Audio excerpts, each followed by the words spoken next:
Sebelum melanjutkan, jangan lupa subscribe dulu, terima kasih. Bab 46 Membunuh badak bergaris hitam dengan 2 pukulan. Dalam hitungan detik, orang-orang dari kedua belah pihak telah memasuki gunung. Di pihak keluarga Yan, ada total 11 orang, termasuk Jiang Chen. Sedangkan untuk keluarga Li, ada 13 orang termasuk Li Changming. Tidak masalah apakah dari segi jumlah atau kekuatan, keluarga Li saat ini lebih unggul daripada keluarga Yan. Di luar gunung, wajah Li San Yue tersenyum cerah, bekas luka di wajahnya bergetar. Di sisi lain, Yan Zanyun berdiri di sana dengan cemberut. Yan Zanyun, aku yakin kau khawatir dan takut sekarang. Jika Minger menyerang dengan kekuatan penuhnya, apakah menurutmu ada orang dari keluarga Yanmu yang bisa meninggalkan gunung hidup-hidup? Li San Yue berkata tanpa ragu sedikitpun. Kau benar-benar hina karena membiarkan seorang prajurit Mortal Core ikut serta dalam penilaian. Prajurit Intifana dari keluarga Yan memarahi dengan marah. Yan Zanyun melambaikan tangannya, memberi isyarat kepada lelaki itu untuk berhenti berdebat. Karena sudah diputuskan, mereka hanya bisa berharap bahwa kedua kelompok hanya bertemu dan membunuh binatang buas di gunung dengan kemampuan mereka sendiri, dan bahwa mereka tidak pernah bertemu satu sama lain, terutama Li Changming. Hubungan mereka bagaikan api dan air. Jika mereka bertabrakan di dalam gunung, perkelahian tak terelakkan. Dan jika mereka benar-benar berkelahi, itu akan menjadi masalah hidup dan mati. Chen Xuang dan 2 orang lainnya berdiri di samping dengan ekspresi santai. Mereka tidak terlalu peduli dengan apa yang dikatakan Yan Zanyun dan Li San Yue, mereka tahu bahwa kedua keluarga itu adalah musuh. Mengenai apakah ada yang tewas selama penilaian ini, dan berapa banyak, mereka tidak terlalu peduli. Ini adalah norma dalam pertarungan apapun.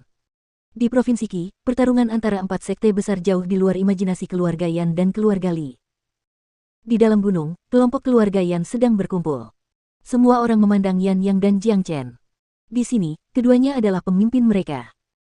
Saudara Yan Yang, apa yang harus kita lakukan sekarang? Seseorang bertanya. Semuanya berpencar dan bunuh binatang buas dengan kemampuan kalian masing-masing.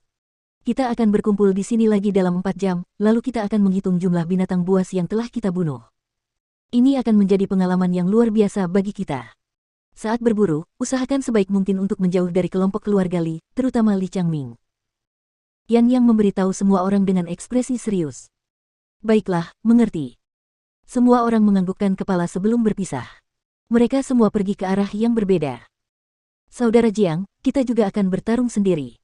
Target Li Changming adalah kamu, jadi kamu harus berhati-hati. Yan Yang memandang Jiang Chen. Tentu saja. Kamu juga harus berhati-hati. Jiang Chen menepuk bahu Yan Yang sebelum dia berbalik dan berjalan memasuki gunung. Pada saat yang sama, di sisi lain, para pria dari keluarga Li juga berkumpul. Saudara Ming, apa yang harus kita lakukan sekarang? Tetap dalam kelompok atau berpisah? Seseorang bertanya. Semua orang melihat ke arah Li Changming, dia sekarang adalah pemimpin mereka. Dengarkan semuanya, membunuh binatang buas bukanlah tujuan utama kita. Tujuan kita hari ini adalah membunuh semua orang dari menara hujan berkabut. Setelah kita membunuh mereka semua, kita dapat mengambil binatang buas yang telah mereka bunuh dan menggunakannya untuk bergabung dengan Sekte Pedang Surgawi. Selain itu, setelah semua generasi muda keluarga Yan meninggal, Yan Zanyun akan runtuh. Tidak akan butuh waktu lama sebelum seluruh kota jatuh ke tangan keluarga Li kita. Ini adalah kesempatan sekali seumur hidup. Li Changming tertawa kejam. Dia pintar dan jahat. Dia selalu bisa melihat masa depan lebih jauh daripada orang lain. Saudara Ming adalah seorang prajurit Mortal Core. Dengan adanya saudara Ming di sini, pasukan dari keluarga Yan akan tamat. Kita akan mulai bergerak menuju area tempat kelompok keluarga Yan berada.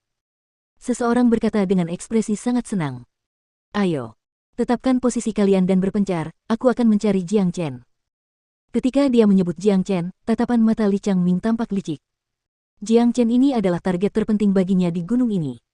Kedua saudaranya telah dibunuh oleh orang ini, dan dia ingin Jiang Chen membayarnya dengan darahnya sendiri. Binatang iblis di alam Qi Hai adalah yang dapat dianggap sebagai binatang iblis. Binatang di bawah alam Qi Hai tidak dapat membangkitkan kecerdasan mereka. Oleh karena itu, mereka hanya dapat disebut binatang buas. Begitu binatang iblis mencapai alam Qi Hai, kecerdasan mereka akan sepenuhnya bangkit. Kecerdasan mereka hampir tidak berbeda dengan manusia, tetapi binatang iblis terlahir dengan Qi, darah, dan tubuh yang lebih kuat. Oleh karena itu, ketika manusia dan binatang iblis pada tingkat yang sama bertemu satu sama lain, binatang iblis akan memiliki keunggulan alami. Jiang Chen berlari dengan kecepatan tinggi, dan tak lama kemudian, dia telah menempuh jarak lebih dari 100 mil ke dalam gunung. Binatang iblis di bagian luar gunung sebagian besar lemah. Mereka tidak dapat benar-benar menarik perhatian Jiang Chen. Tujuannya untuk perjalanan ini adalah jiwa iblis. Berdesir. Tepat di depan Jiang Chen ada semak dengan tanaman merambat yang layu. Suara gemerisik bergema dari sana. Telinga Jiang Chen bergerak sedikit, dan dia mengalihkan pandangannya ke sana. Dia segera melihat sosok hitam besar keluar dari tanaman merambat yang layu. Itu adalah badak bergaris hitam yang tingginya 2 meter. Tubuhnya hitam, dan garis-garis emas terlihat di kepalanya. Saat ini, badak bergaris hitam itu menatap Jiang Chen dengan tatapan haus darah, seolah-olah baru saja bertemu mangsanya. Mengaum gelombang. Badak bergaris hitam menggeram saat berjalan menuju Jiang Chen, selangkah demi selangkah. Setiap kali kuku besinya menghantam tanah, terdengar suara dentuman keras. Senjata terkuat badak bergaris hitam adalah kukunya. Badak bergaris hitam di depannya telah mencapai alam Qihai Tengah. Kuku hitamnya dapat dengan mudah menghancurkan batu yang paling keras. Benar-benar kuat. Jika kukunya mengenai lawan saat bertarung, hasilnya akan mengerikan. Ayo. Jiang Chen mengejek badak bergaris hitam dengan jari-jarinya dan berbicara dengan nada menggoda. Mengaum gelombang. Ejekan itu jelas telah memancing amarah badak bergaris hitam. Ia menggeram marah saat ia berlari ke arah Jiang Chen dengan cara yang tampaknya tak terhentikan. Ledakan, ledakan. Hutan bergetar seolah-olah terjadi gempa bumi karena kuku besi badak bergaris hitam menghantam tanah. Ketika jarak antara Jiang Chen dan badak bergaris hitam hanya 2 meter, badak bergaris hitam yang besar itu tiba-tiba melompat ke udara, kuku besinya yang berkilau terbang ke arah kepala Jiang Chen. Ia cepat dan ganas, tindakan ini saja sudah dapat membuat siapapun ketakutan setengah mati. Namun sayang, badak bergaris hitam telah bertemu dengan Jiang Chen. Retakan. Jiang Chen mengepalkan tinjunya erat-erat hingga mengeluarkan suara berderak. Energi dahsyat terpancar dari tinjunya, dan bagaikan sambaran petir, tinjunya beradu dengan kuku besi badak bergaris hitam. Setelah mengolah keterampilan transformasi naga, ki dan darahnya menjadi semakin kuat, tubuhnya juga semakin kuat. Bahkan binatang iblis yang kuat itu tidak dapat dibandingkan dengannya. Bertarung langsung dengan binatang iblis yang kuat seperti badak bergaris hitam adalah apa yang diinginkannya saat ini. Menyadari bahwa manusia kecil mungil di depan matanya tengah mencoba melawan kuku besinya hanya dengan tinjunya, badak bergaris hitam menatap Jiang Chen dengan ekspresi mengejek di matanya. Wah! Tinju dan kuku itu saling bertabrakan. Benturan itu menciptakan gelombang dahsyat yang menerbangkan daun-daun di tanah. Di bawah benturan yang hebat itu, tatapan mengejek di mata badak bergaris hitam langsung berubah menjadi ketakutan. Retakan. Kaki badak bergaris hitam hancur berkeping-keping. Darah mengalir keluar dari kulitnya, dan kukunya yang kuat bahkan retak. Aduh oh! Badak bergaris hitam itu melolong kesakitan. Tubuhnya yang besar dan kuat itu jatuh terpental, menghantam tanah sejauh 2 meter. Benturan hebat itu membuat kawah besar di tanah. Jiang Chen melompat ke udara tepat di atas kepala badak bergaris hitam dan melayangkan pukulan ke arahnya. Pukulan itu mengenai kepala badak bergaris hitam dengan tepat. Pukulan ini membuat kepalanya retak, dan sebutir manik-manik terang langsung terbang keluar dari tengkoraknya. Jiang Chen segera meraih manik-manik hitam ini. Badak bergaris hitam itu gemetar beberapa kali sebelum berhenti bergerak. Ia telah mati dengan cara yang mengerikan. Jika ada yang menyaksikan pertarungan ini, mereka akan sangat terkejut hingga rahang mereka ternganga. Bagaimana mungkin seorang pria sekuat itu bisa membunuh badak bergaris hitam di alam Qihai Tengah hanya dengan 2 pukulan? Bagi Jiang Chen, badak bergaris hitam di tingkat Qihai Tengah terlalu lemah. Bahkan jika berada di tingkat Qihai Akhir, ia akan dapat membunuhnya dengan mudah. Jiwa iblis badak bergaris hitam sebesar kepalan tangan. Jiwa itu tembus pandang, dan energi yang kuat dapat dirasakan dengan jelas dari dalam. Jiwa iblis dari binatang iblis adalah bagian terpenting dari tubuh mereka. Itu merupakan sumber dari binatang iblis, komponen terpentingnya. Jiang Chen membuka mulutnya dan menelan jiwa iblis itu ke dalam perutnya. Tindakan ini, jika dilihat oleh orang lain, akan membuat mereka pingsan karena terkejut juga. Memakan jiwa iblis secara langsung adalah hal terbodoh di dunia ini. Semua orang tahu bahwa ada perbedaan besar antara manusia dan binatang iblis. Meskipun jiwa iblis binatang iblis mengandung sejumlah besar energi murni, ia juga mengandung banyak kotoran yang tidak dapat diserap manusia.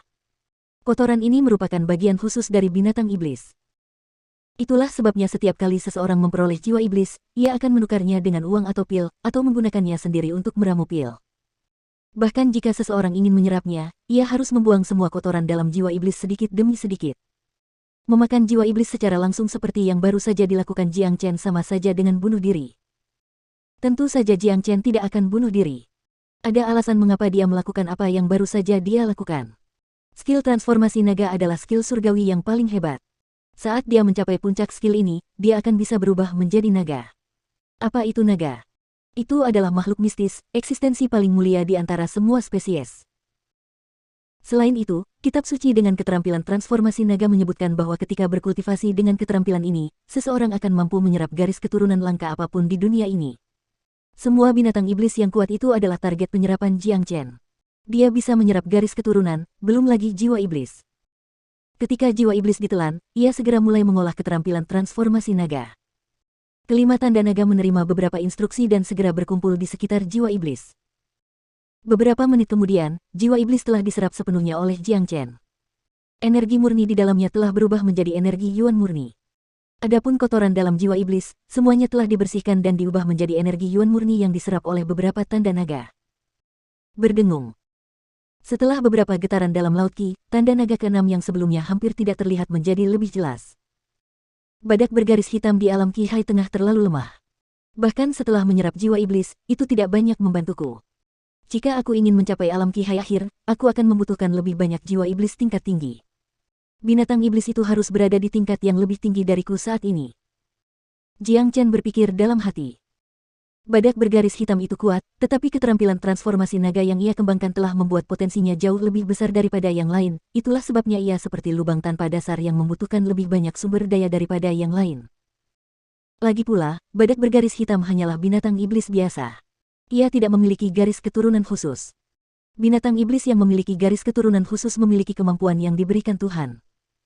Jika aku dapat menyerap salah satu jiwa iblis binatang itu, maka aku akan dapat menggunakan kemampuan yang diberikan Tuhan itu dengan keterampilan transformasi naga milikku. Jiang Chen berpikir dalam hati dengan mata berbinar. Ini adalah bagian terkuat dari keterampilan transformasi naga, menggabungkan banyak garis keturunan khusus menjadi satu dan memiliki kemampuan khusus yang diberikan Tuhan dengan menyerap garis keturunan. Potensi masa depan dari keterampilan transformasi naga berada di luar imajinasi Jiang Chen. Tentu saja, Jiang Chen memiliki banyak harapan terhadap masa depannya. Kehidupannya saat ini ditakdirkan untuk menjadi lebih menakjubkan daripada kehidupan sebelumnya.